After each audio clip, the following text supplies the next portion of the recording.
Hello friends, this is a second part of shift third question. पिछली video में हमने shift third के question किए थे और अब इसके बचे हुए क्वेश्चन करेंगे। आओ चलो देखते हैं। अब हमारा क्वेश्चन नंबर है क्वेश्चन नंबर 54। क्वेश्चन नंबर 54 क्या, जो कि 51 तक हमने करा दी थे पहले। क्वेश्चन नंबर 54 दिया क्या, वो करेगी अपरिमित श्रृंखला, मतलब अनंत तक श्रृंखला दी हुई है हमें। उसने कहा कि 5/13 55/13 का स्क्वायर प्लस 555/13 का क्यूब प्लस डॉट डॉट का योग क्या होगा। अब ये एक अपरिमित श्रृंखला हमारे पास और मतलब अनंत तक है ये, तो पूछा कि इसका योग क्या होगा। तो भाई ये बहुत ही आसान क्वेश्चन है, इसमें कुछ नहीं है, कुछ नहीं करना, इसे देख के घबराना नहीं है। कभी भी ऐसी सीरीज आ जाएगी तो कभी नहीं घबराना। तो सबसे पहले क्या करें, क्वेश्चन को हम ताल लेंगे। तो क्वेश्चन क्या दिया हमें, क्वेश्चन था हमारा 54 में दिया है कि हमें 5/13 प्लस 55/13 का स्क्वायर प्लस 555/13 का क्यूब डॉट डॉट। ये इस तरीके से हमें क्वेश्चन दिया है। तो अब क्या करेंगे, इसमें सबसे पहले हम इसमें 5 कॉमन लेंगे।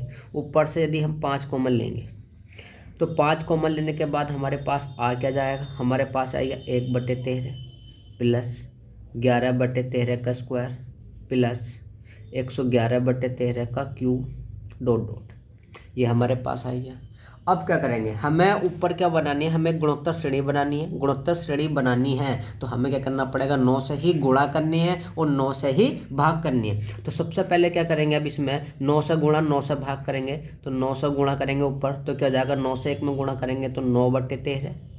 फिर 9 से इसमें गुणा करेंगे तो 99/13 का स्क्वायर, और इसमें 9 से गुणा करेंगे तो 999/13 का क्यूब। ये हमारा आ गया। अब इसे गुणोत्तर श्रेणी बनाने के लिए क्या करेंगे, अब गुणोत्तर श्रेणी बनानी, भाई गुणोत्तर श्रेणी तो बने नहीं, तो अब क्या करेंगे, अब इसे इस तरीके से लिख सकते हैं हम 5/9। 9 को क्या लिख सकते हैं हम 10 - 1/13।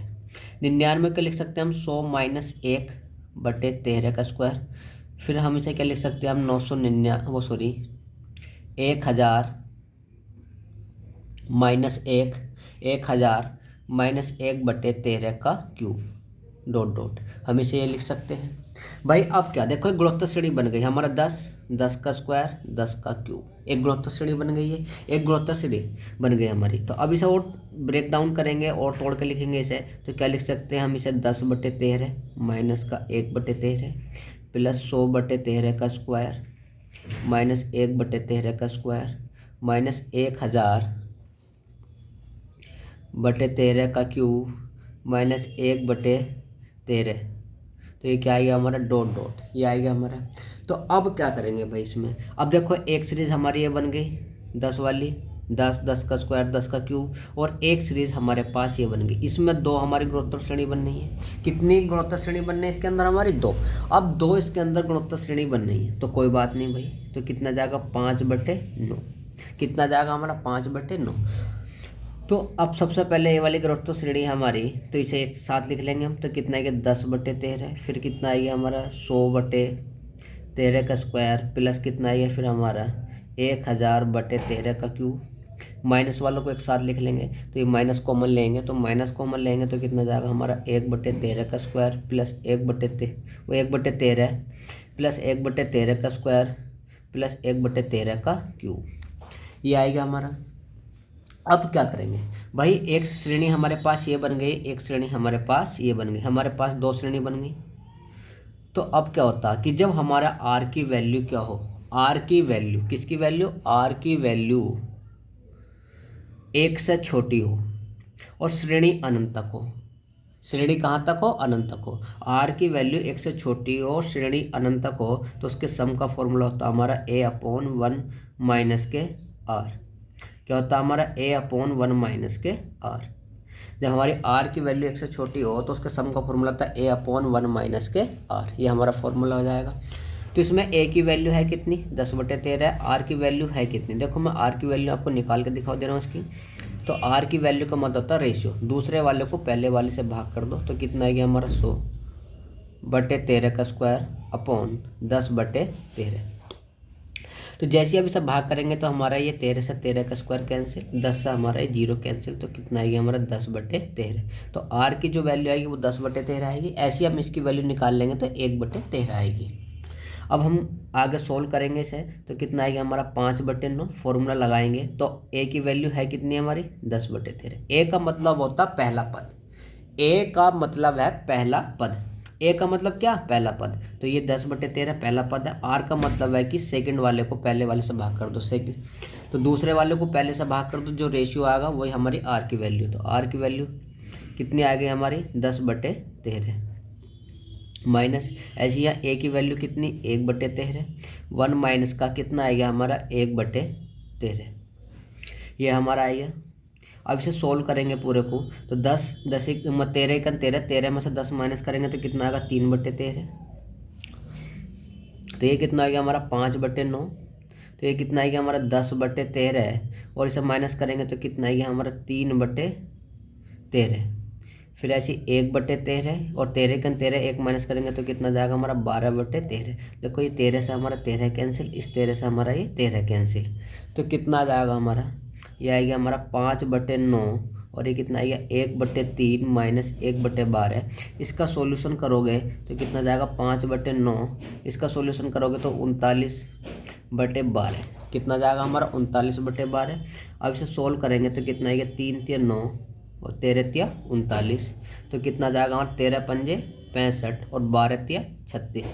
तो यदि इस श्रेणी को जोड़ेंगे तो कितना आएगा हमारा 65/36 आएगा, जो कि ऑप्शन नंबर हमारा सी था। ऑप्शन नंबर हमारा सी था। क्वेश्चन इतना बड़ा नहीं है, आपको आना चाहिए, उसके बाद यहाँ शॉर्ट कर सकते हैं इसे, मैंने तो पूरा डिटेल में समझाया है, ठीक है। नेक्स्ट क्वेश्चन है क्वेश्चन नंबर हमारा 55 क्वेश्चन में क्या दिया, वो कह रहे हैं कि कपिल ने 25 किलोमीटर की चाल से चल रही बस से एक निश्चित दूरी की यात्रा की और फिर 4 किलोमीटर प्रति घंटे की चाल से पैदल वापस आया। पहले क्या करा उसने कि जो 25 किलोमीटर घंटे की चाल से बस चल रही थी उससे एक निश्चित दूरी तय करी, फिर 4 किलोमीटर प्रति घंटे की चाल से वो क्या आया वापस आया, और पूरी यात्रा में 5 घंटे 48 मिनट का समय लगा। तो कपिल ने बस से कितनी दूरी तय की। ये बहुत ही आसान क्वेश्चन है और बार बार हमारा एग्जाम में इसी प्रकार का क्वेश्चन रिपीट होता, बार बार बस डिजिट चेंज होते, यही क्वेश्चन रिपीट होता रहता, हर एग्जाम में रिपीट होता। तो उसने क्या करा, सबसे पहले बस से दूरी तय करी, कितने की स्पीड से 25 की, फिर उसने पैदल दूरी तय करी, कितने की स्पीड से 4 की, 25 की और 4 की, 25 और 4 कैल्सियम लेंगे तो कितना आएगा 100, ये आ गई हमारी डिस्टेंस, ये हो गई हमारी स्पीड। तो जब हम स्पीड से डिस्टेंस को डिवाइड करेंगे तो क्या आएगा हमारा टाइम, तो 25 चौका 100 और 4 से 100 को भाग करेंगे कितना आएगा 25, ये आएगा हमारा टाइम। तो इसका मतलब इस कुल दूरी तय करने में कितने घंटे लगे 25 4 29, और कुल घंटे लगे कितने 5 घंटे 48 मिनट, कितने लगे 5 घंटे 48 मिनट, तो 5 घंटे 48 मिनट लगे। तो ये था हमारा 5 घंटे 48 मिनट, 48 के भी घंटे बनाएंगे तो कितना जाएगा 48/60। इसके क्या करेंगे हम, पहले 5 + 48 के भी घंटे बनाएंगे तो 48/60। तो अब क्या करेंगे, तो 12 चौक 48, 12 पंजे 60, तो कितना आ गया 5 पंजे 25, 4 29, तो जो टोटल घंटे आ गए वो आ गए हमारे 29/5 घंटे। हमें जो कुल समय लगा था वो कितना लगा 29 घंटे, और हमें दिया कितना 29/5 घंटे। तो क्या हो जाएगा हमारा, तो 29 बराबर किसके आ गया 29/5 के, तो इसका मतलब 1 बराबर किसके हो गया हमारा, तो 1 बराबर हो गया हमारा 1/5 के। उसने दूरी तय करी कितनी थी 100, तो हमारा 100 बराबर किसके हो जाएगा, तो 100 बराबर आएगा हमारा 1/5 गुणा 100 के, तो 5 से 100 को डिवाइड करेंगे तो कितना आएगा 20। तो इसका मतलब उसने जो बस से दूरी तय की वो कितनी तय करी 20 किलोमीटर की दूरी तय की। हमारा नेक्स्ट क्वेश्चन है क्वेश्चन नंबर 56। क्वेश्चन नंबर 56 में क्या दिया है, क्वेश्चन नंबर 56 है वो कह रहे कि एक परीक्षा में गणित विषय में 36 छात्रों के प्राप्त अंकों का माध्य मतलब औसत 72.50 था। अंकों को पुनर्निरीक्षण करने पर, मतलब दोबारा से चेक करने, पुनर्निरीक्षण का मतलब दोबारा चेक करने पर यह पाया गया कि एक छात्र के अंक गलती से 56 के बजाय 65 लिखे गए।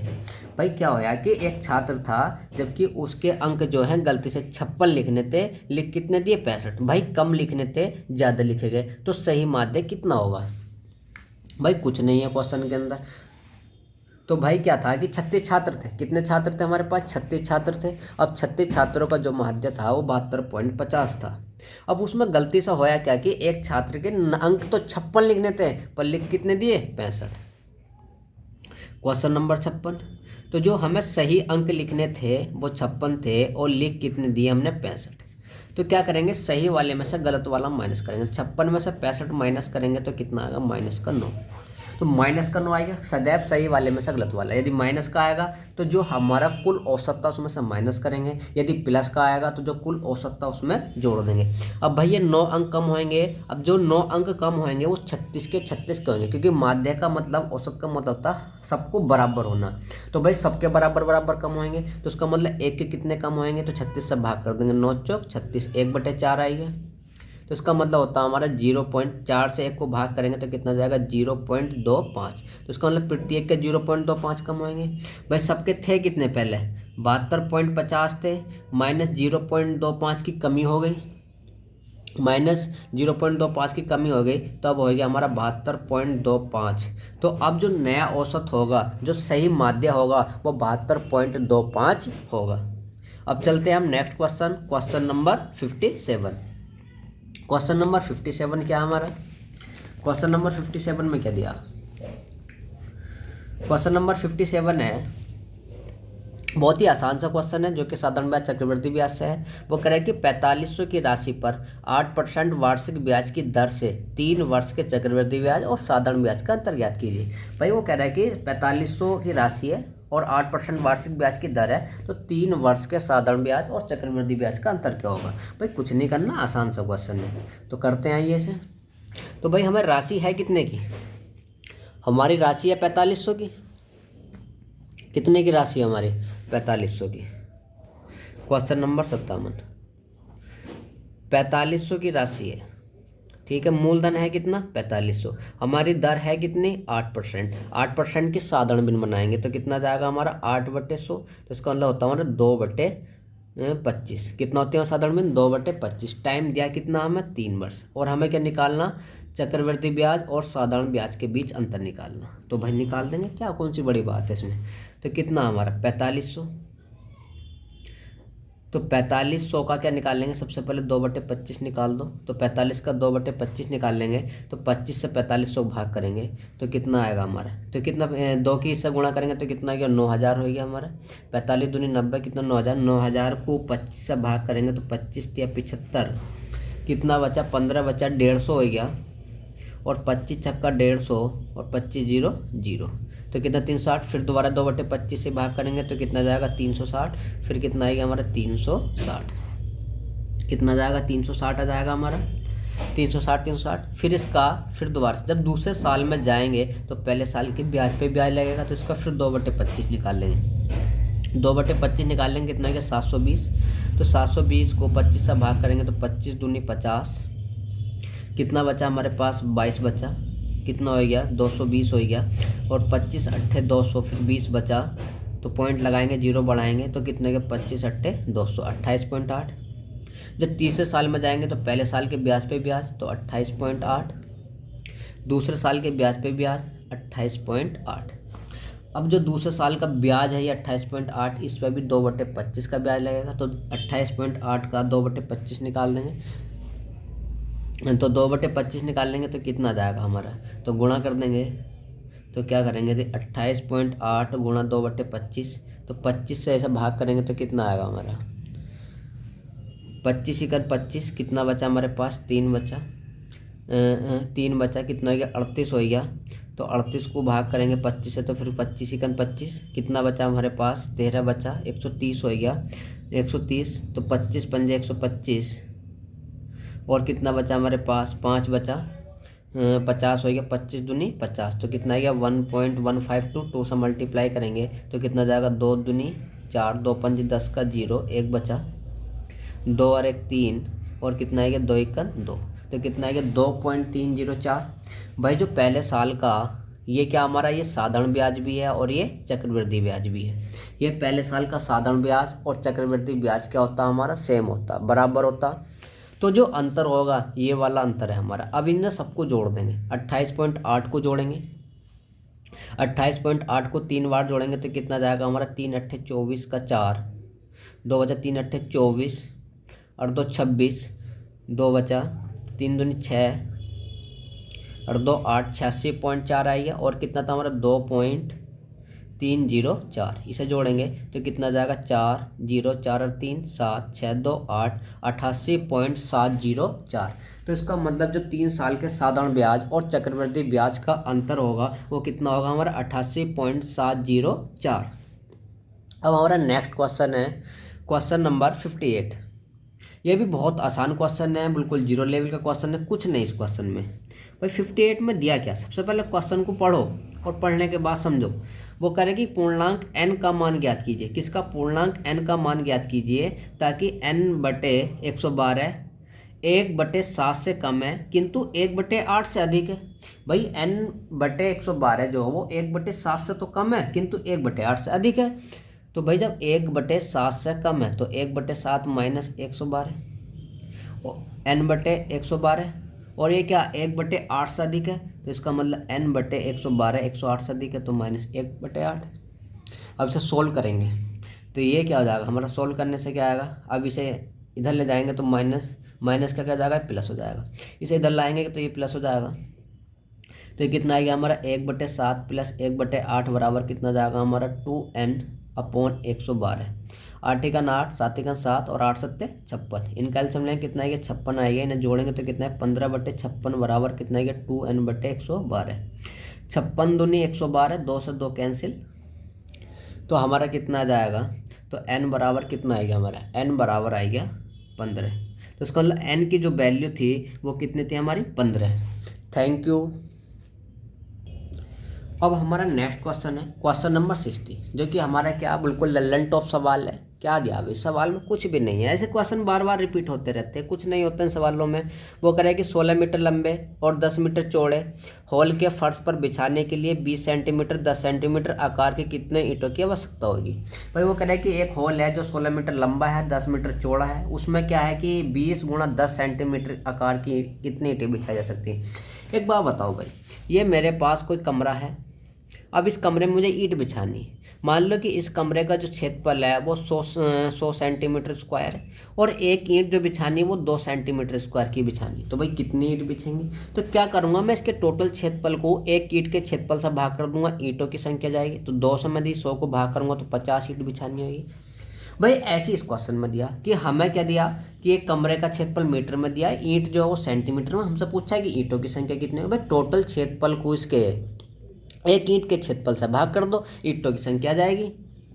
तो भाई हमें कमरे का क्षेत्रफल है कितना हमारा 16 × 10, तो कमरे का क्षेत्रफल निकालेंगे तो कमरे का क्षेत्रफल कितना आएगा 16 × 10। अब ये भी मीटर में है ये भी मीटर में, इसे मीटर को सेंटीमीटर बनाएंगे तो गुणा 100, मीटर को सेंटीमीटर बनाएंगे तो गुणा 100। ये टोटल हमारा क्षेत्रफल किस में आएगा सेंटीमीटर में।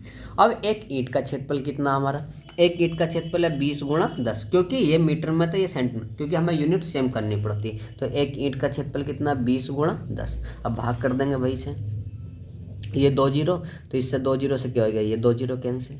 अब इस 2 से कितना बार, ये 5 बार कैंसिल, 16 पंजे 80, और 80 की 100 से गुणा करेंगे तो कितना आएगा हमारा 8000। तो इसका मतलब जो हमें ईंटें बिछानी होंगी वो 8000 ईंट बिछानी होंगी कमरे के अंदर।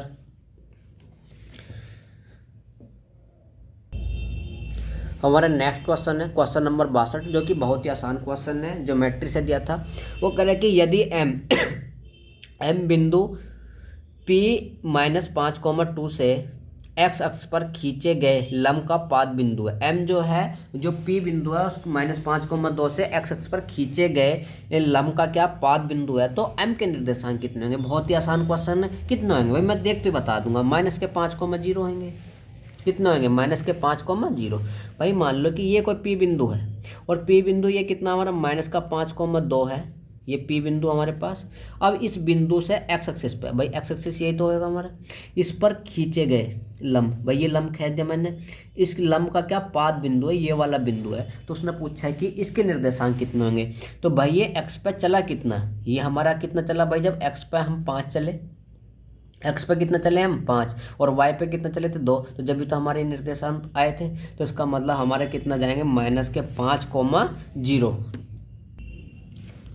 तो क्या हो जाएगा हमारा -5,0, क्योंकि हम y पे चले ही नहीं, बस किस पे चले हम x पे। तो x पे कितना चले हम -5, y पे कितना चले 0, क्योंकि हमारा बिंदु ये। तो इसके जो निर्देशांक थे वो कितने थे हमारे -5,0, जो कि ऑप्शन नंबर क्या था हमारा सी था। बहुत ही आसान क्वेश्चन था, सभी आसान क्वेश्चन थे, कोई डिफिकल्ट नहीं था।